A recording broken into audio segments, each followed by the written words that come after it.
Welcome back to my channel. Today we're going to discuss why I think poetry should be taught in schools. And I have a lot of reasons to think that poetry should be taught in schools because, it changed my life. I started learning poetry when I was in second grade. I just moved to Tennessee and I was super sad and depressed because I didn't want to leave all my friends, and I wrote a song called Stars of Sorrow, See You Tomorrow, which is a really dramatic title for a 8-year-old, a 7-year-old actually. But I had a lot of big feelings, and through poetry and through going to my school's library and reading poetry and discovering Shel Silverstein and Dr. Seuss and eventually people like Sylvia Plath and who am I thinking of? Mary Oliver. Sylvia Plath, Mary Oliver, Morgan Parker, all these incredible poets I discovered in middle and high school. It changed my life. I don't know who I would be without poetry, because I got bullied a lot in school, and poetry and my creative writing club was like my only solace from a really dark time in my life. And I think that teaching poetry in schools is a fundamental form of escapism and a form of expression, and it gives young people a sort of emotional clarity that I feel like we don't often get to express as youths, because for the longest time children were, you're quiet and you sit down and you shut up. You don't get to express how you feel about events that are happening in your world and in your life. And poetry says, no, you get to say how you feel, and how you feel matters. And poetry taught me that how I felt mattered. And so I went on to found a nonprofit where I taught poetry to elementary schoolers, poetry and Black history in combination. And I'm planning to get a PhD in spoken word pedagogy, which is the practical applications of spoken word poetry as a teaching tool for students with ADHD, autism, and learning disabilities.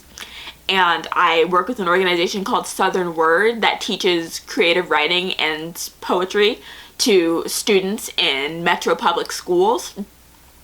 And I think poetry being in schools is a fundamental right of our young people, and I think everyone should be allowed to write to their heart's content, and everyone should be given the gift of poetry. So poetry has been in schools for a long time.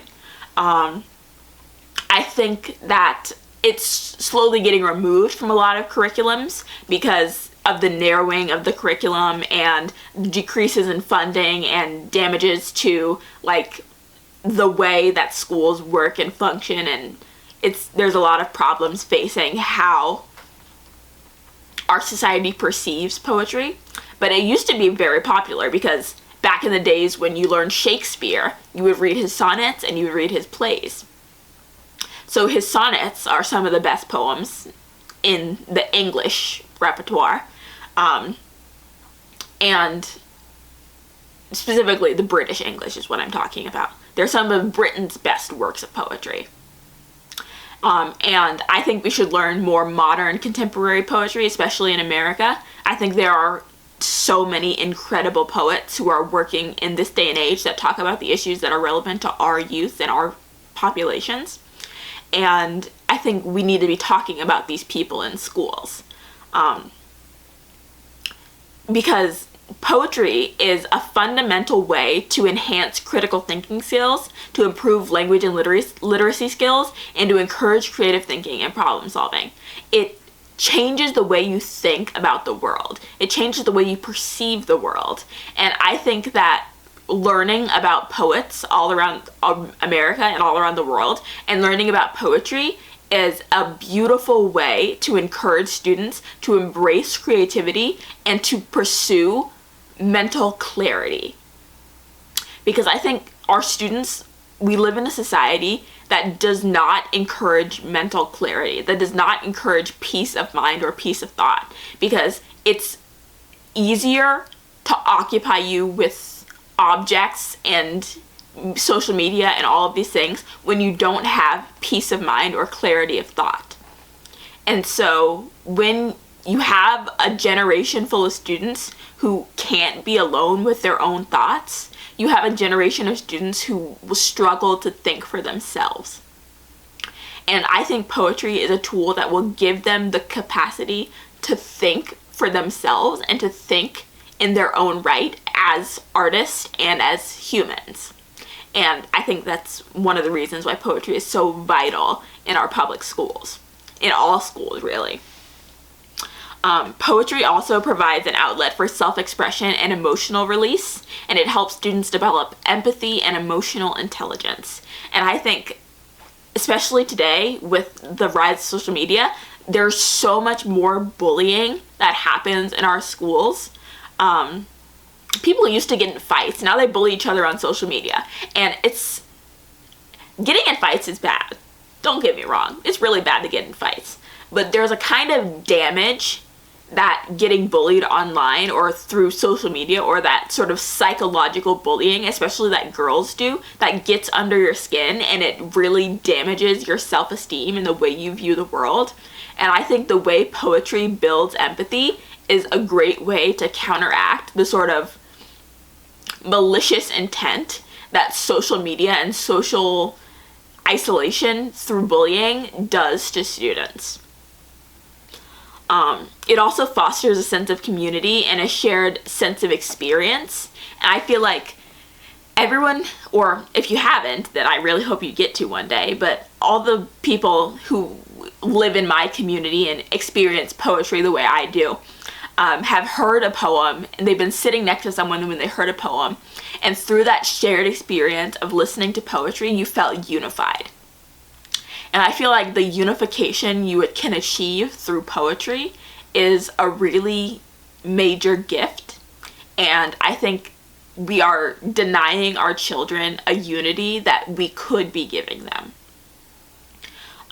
It improves your oral and written communication skills. It enhances your public speaking and performance abilities, and it teaches you the power of concise and impactful language, which is a really important thing to be able to do, to be able to public speak, to be able to write, and to be able to have concise and impactful thoughts. That's something that our children are losing with every passing year, especially after the COVID-19 pandemic. There's been a huge drop-off in the capacity of our students to speak concisely and eloquently. And I think that poetry is just the tool to revitalize our public speaking skills in our youth. Through poetry, you can develop skills in analyzing and interpreting text. You can encourage students to think deeply and question assumptions, and you can provide opportunities for discussions and debates, which I think are really powerful mechanisms of argumentation and developing your own coherent thoughts. I think everyone needs to be able to develop their own thoughts, and with the advent of mass technology, we are slowly, the ability to develop your own coherent thoughts is dwindling away, and it's dwindling rapidly. Another thing that's really interesting about poetry is that it's accessible, which means that anyone can do it, really. Any kind of student, any kind of person, regardless of your skill level or your capacity to write in other formats or anything, you can be a poet because you can express yourself in a creative manner through poetry. And I think that's really amazing, and it is exciting because it's something that people can communicate on and master regardless of how good or bad they are at any other part of the English language. And it helps the students to engage and become educated and diverse learners, and it can even be used co-curricularly and through crossed curriculums in other categories such as science or history. There have been some really good studies about how you can use spoken word poetry or hip hop in a science classroom to teach things like the periodic table, or like about the parts of a cell, or all of these interesting things. And you can use poetry to help students memorize these interesting facts about science and history. And I think that's really awesome. And I think we should all be applying poetry to more facets of our life. It prepares students for real world applications, because in the real world you have to be able to manage your own emotions. And I think poetry is very therapeutic, and it's a very resourceful way to take your own emotions into consideration and develop and grow as an individual. And I think that the more you write poetry, the more you grow and the more you prosper. In conclusion, I think that poetry is a part of my vision for the future of our society. I think that we have gone into an audiovisual society where now we have social media like TikTok and YouTube, and poetry is so much more accessible because spoken word poetry is so much more accessible. And I think that all of our kids need to be learning about our incredible American poets, and they need to be learning about poets from all over the world. And I think if poetry isn't taught in schools, we are doing our children a disservice. So I really hope you will take this into consideration the next time you form a curriculum, or you teach a lesson, or you make a lesson plan, and you will consider implementing poetry as an educational tool. Thank you.